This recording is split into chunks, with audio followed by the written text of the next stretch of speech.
Anto lang mi bisa un ejemplo, baso no si plataforma Bonaire novo e mais autónomo. Tá 13 lagos bisa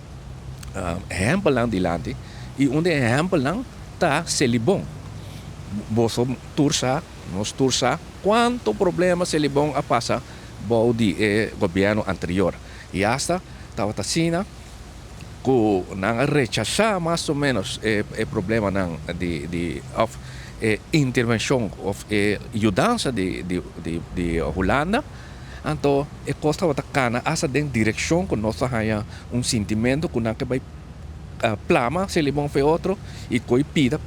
de se libon então parte para quem dona qua essa é nota bom agora que botem governo com assim tá novo o governo aqui tá mostra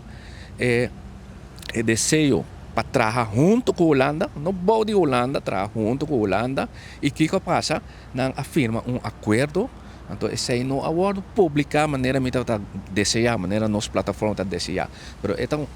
grande para sobra abin solução para ser bom, abin sem para ser bom, para sina fortalecer ser bom, para sina ser bom por para de você mes pianang e no futuro e não mes vai buscar ajudança se a Holanda mas pero junto com a Holanda nós chega na solução e nós necessitamos governar nós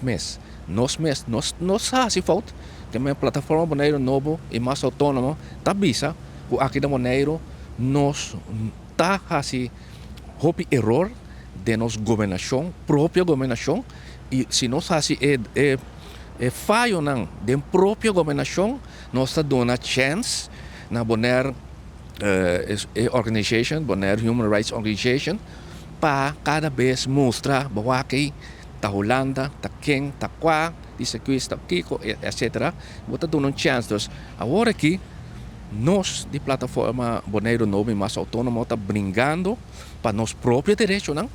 nós brinca para mais direito, nós brinca para fortificar nossa governação e na 2035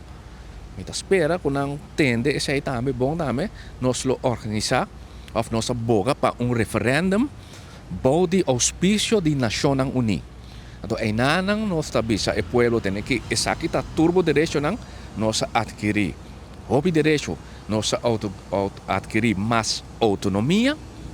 E a base desse aí, nós queremos Ponta Pueblo, se é laço direto aqui